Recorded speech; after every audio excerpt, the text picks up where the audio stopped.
वडिलांना वाटलं की हे एकदम पोरींसारखं झालं, आता हे नाव घालवतंय.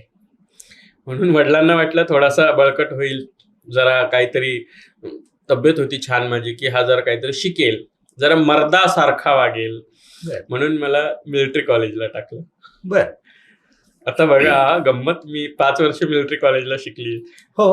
हो, माझं ग्रॅज्युएशन मिलिटरी कॉलेजमधून झालं. क्या बात आहे. हो, आणि आजही तुम्ही तिथे जाऊन कधीही चौकशी करा की त्या कॉलेजमध्ये गेल्यानंतर पहिल्याच वेलकम डान्समध्ये काय हे छेडमय गरवा लगाय चंद्रमुखी मधला डान्स केला तुम्ही? मी.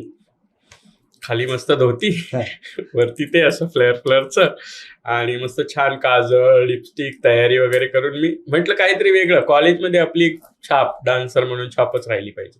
शाळेमध्ये छाप होतीच, मग मी ती कॉलेजमध्ये जपायचं ठरवलं. सगळ्यांना माहिती पाहिजे, कोणी मला बाईले म्हणायच्या अगोदर सगळ्यांना माहिती पाहिजे. कदाचित मी आता सिटीत आले मनमाडमधून, तर सिटीतल्या लोकांची मेंटॅलिटी थोडीफार वेगळी असेल, तर होती बरं का. म्हणजे नाशिकने मला तेवढं सांभाळलं.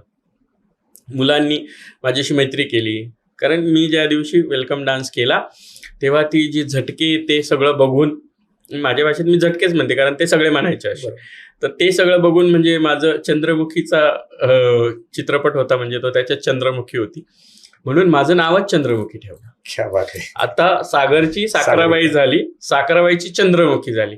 मग आमचं दादा होतं, सिनियर्स होते माझे, मग ते चंद्रमुखी पूर्ण न म्हणता मला चंद्रू चंद्रू म्हणायचे.